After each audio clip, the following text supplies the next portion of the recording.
اللہ پر گمان نہیں، یقین رکھو تمہیں بہتر نہیں بہترین ملے گا۔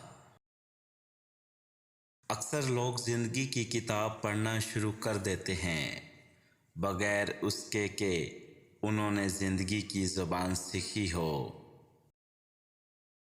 زندگی ایک طویل اکتا دینے والی کہانی ہے۔ اس کو وہی شخص کامیابی کے ساتھ پڑھ سکتا ہے جس کی توجہ ہمیشہ کہانی کے اگلے پیراگراف پر لگی رہے۔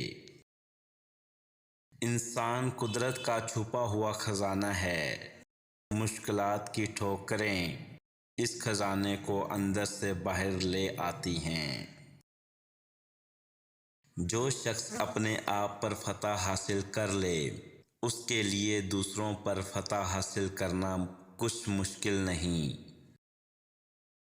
منفی نفسیات میں جینے والا انسان تاریخ کا معمول ہوتا ہے اور ایجادی نفسیات میں جینے والا انسان تاریخ کا عامل ہوتا ہے۔ کوئی بھی شخص اتنا طاقتور نہیں کہ وہ اپنا برا کیے بغیر دوسرے کا برا کر سکے۔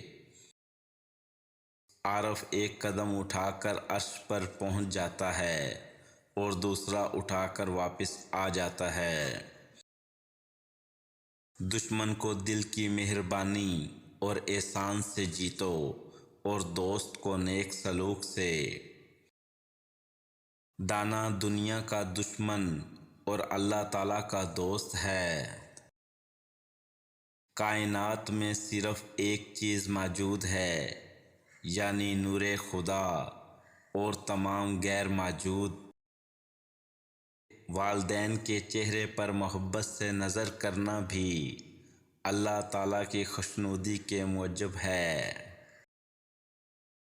اللہ تعالیٰ اور انسان کے درمیان ایک ہی پردہ ہے جس کا نام ہے نفس۔ جس نے بھی کچھ حاصل کیا، خدمت سے ہی حاصل کیا۔ مرید کو محبت الہی اس قدر حاصل ہوتی ہے جس قدر وہ اپنے پیر سے محبت کرتا ہے۔ اگر دنیا کے درختوں کے قلم بن جائیں اور سمندر کی شاہی، تب بھی انسان اللہ تعالیٰ کی نعمتیں نہیں گن سکتا۔ حسد ایک آگ ہے جو انسان کو جلاتی ہے اور دوسروں کو دشمنی پر ابھارتی ہے۔ وقت اور بیوی تنگ تو کرتی ہے، لیکن جب ساتھ دیتی ہے تو زندگی بدل دیتی ہے۔ جوانی میں ہی توبہ کا لطف ہے، بڑھاپے میں اگر توبہ نہیں کرے گا تو کیا کرے گا؟ جو کام تمہارے لیے مشکل ہو، تم اس پر قدرت نہ رکھتے ہو تو اس کی ذمہ داری اپنے سر کبھی نہ لو۔ تمہاری عمر برابر کم ہوتی جا رہی ہے۔ جو کچھ تمہارے ہاتھ میں ہے، اس سے کسی کی مدد کر جاؤ۔